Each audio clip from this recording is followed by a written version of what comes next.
Судот, обвинетиот, го осудува на казна затвор во траење од 12 години.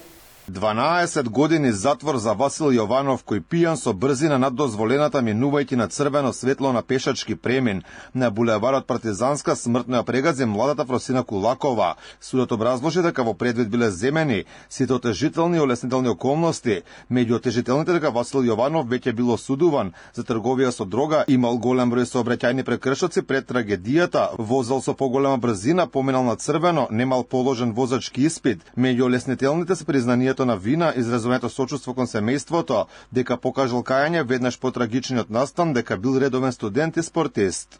Седнал зад воланот под дејство на алкохол и со количина на алкохол во организмот кој многукратно ја надминува границата предвидена во законот за возачи кои не поседуваат возачка дозвола. И во таква состојба развил брзина на движење од 91 км на час во населено место со фреквенција на минувачи. За да потоа, на запалено црвено светло на семафор, на задолжително запирање, продолжи со движење на обележан пешачки премин, каде удира пешак кој се движел прописно на обележаниот пешачки премин.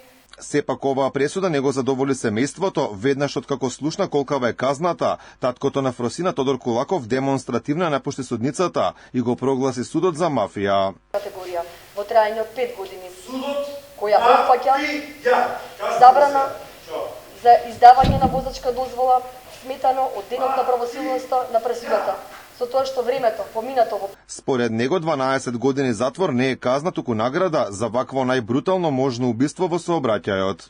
Затоа во држава во која дилерите на дрога и немилосрдни убијци се прогласуваат за светци, спортисти, посветени студенти, според зборовите на одбрана, а што очигледно, најмалку наивно, беше прифатено од судскиот систем, судијата. Пресудата во судница слушна и од семејството на Васил Јованов, одбраната искаже незадоволство за ваквата казна, која била највисока за ваков прекршок на Скопското апелационо подрачје. Иста ваква сообраќајна незгода во 2019 година на истото тоа место, на истиот пешачки премин, само од другата страна, е завршена правосилно со 3,5 години. Сетете се на предметот во Велес. Има еден прекршок повеќе од Васил. Има еден прекршок повеќе од Васил затоа што се даде сторителот во бегство и 2 дена беше недостапен. Правосилно заврши со 8 години. Обвинителството пак изрази задоволство што е ова највисоката казна, но можно е да обжалат пресудата и да побараат повисока.